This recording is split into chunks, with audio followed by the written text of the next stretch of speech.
भी सोचा है कि स्कूल की एक साधारण सी पाठ योजना के अंदर कितनी बड़ी और दमदार कहानी छिपी हो सकती है। आज हम कक्षा 8 की एक ऐसी ही पाठ योजना को आधार बनाकर इतिहास के एक बहुत ही जरूरी अध्याय को समझने की कोशिश करेंगे।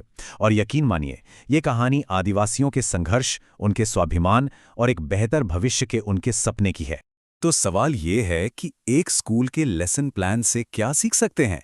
असल में ये सिर्फ एक लेसन प्लान नहीं है, ये एक खिड़की है जो हमें सीधे उस दौर में ले जाती है जब बाहरी दुनिया के आने से आदिवासियों की जिंदगी हमेशा हमेशा के लिए बदल गई।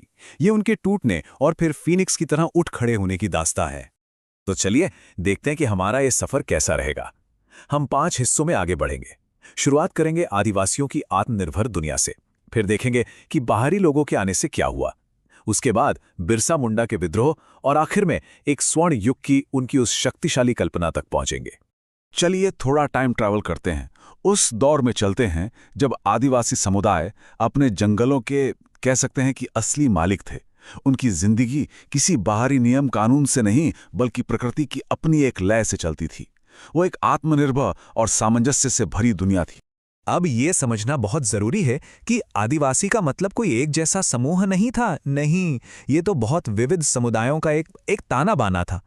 कुछ झूम खेती से जमीन को नया जीवन देते थे, तो कुछ शिकार और जंगल की चीजों पर जीते थे। लेकिन हाँ, एक चीज थी जो उन सभी को आपस में जोड़ती थी, और वो था जमीन और जंगल से उनका गहरा अटूट रिश्ता। और हाँ, ये एक शब्द जूम खेती, इसे जरा ध्यान में रखिएगा। ये सिर्फ खेती का एक तरीका नहीं था, ये उनकी संस्कृति और उनकी जीवन शैली का एक जरूरी हिस्सा था। लेकिन अंग्रेजों की नजर में ये जंगलों का बेतरतीब इस्तेमाल था, एक तरह की बर्बादी, और बस यहीं से टकराव के पहले बीज बो दिए गए। और फिर सब कुछ बदल गया। एक ऐसा तूफान आया जिसने आदिवासियों की दुनिया को हमेशा के लिए उलट-पुलट कर रख दिया। ब्रिटिश राज का आगमन हुआ और उनकी शांत जिंदगी में एक जबरदस्त उथल-पुथल मच गई। इस पूरी कहानी का सार शायद इस एक शब्द में छिपा है, दिकू। शुरू में तो इसका मतलब सिर्फ बाहरी लोग था, लेकिन बहुत ही जल्द ये शब्द शोषण, उत्पीड़न और आदिवासियों के हर एक दुख का प्रतीक बन गया। ये बदलाव कितना गहरा था, इसका अंदाजा लगाइए। जो आदिवासी मुखिया कभी अपने लोगों के स्वतंत्र शासक हुआ करते थे, वो महज ब्रिटिश अधिकारियों के हाथ की कठपुतली बनकर रह गए थे। उनकी ताकत, उनका सम्मान, उनका अधिकार, सब कुछ उनसे छीन लिया गया था। तो इस नए शासन का जमीनी स्तर पर आदिवासियों के लिए मतलब क्या था? सीधे शब्दों में कहें तो यह समस्याओं का एक ऐसा अंतहीन सिलसिला था जिसने उनकी जिंदगी को मुश्किल बना दिया था। ये एक के बाद एक झटके जैसा था। पहले नए वन कानूनों ने उन्हें उनके ही घर यानी जंगलों से बेदखल कर दिया।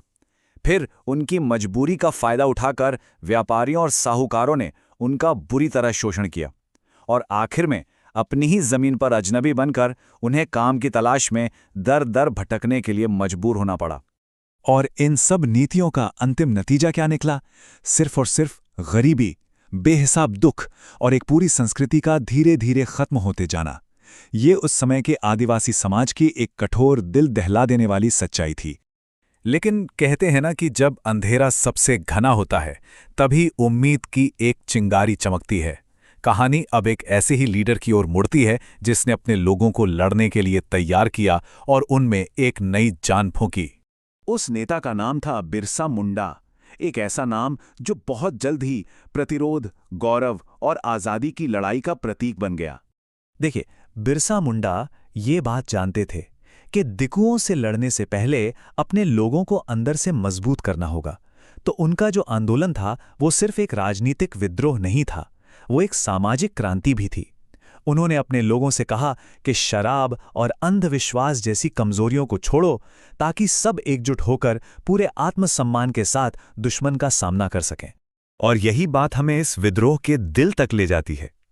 ये लड़ाई सिर्फ इस बारे में नहीं थी कि वो किसके खिलाफ लड़ रहे थे, बल्कि ये इस बारे में थी कि वो किस चीज के लिए लड़ रहे थे, एक बेहतर भविष्य के सपने के लिए। और ये था बिरसा मुंडा का वो शक्तिशाली सपना, एक सतयुग यानी स्वर्ण युग की वापसी।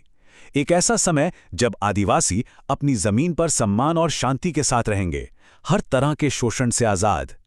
ये एक ऐसा सपना था जिसके लिए वो अपनी जान तक देने को तैयार थे। जरा सोचिए, ये सपना उन लोगों के लिए क्या मायने रखता होगा जिन्होंने अपना सब कुछ खो दिया था। ये सिर्फ एक कोरी कल्पना नहीं थी, ये उम्मीद की एक जलती हुई मशाल थी, एक विश्वास था कि वो अपना खोया हुआ सम्मान और अपनी आज़ादी फिर से हासिल कर सकते हैं। तो हम आखिर में उसी सवाल पर वापस आते हैं, दिकुओं के खिलाफ आदिवासियों का गुस्सा क्यों था? और अब हम जानते हैं कि ये सिर्फ गुस्सा नहीं था, ये खोई हुई दुनिया का दर्द था, टूटे हुए वादों का धोखा था और एक ऐसे भविष्य के लिए कभी न खत्म होने वाली लड़ाई थी जहां वे फिर से स्वतंत्र हो सकें। ये एक ऐसी कहानी है जो इतिहास के पन्नों से निकलकर आज भी गूंजती है।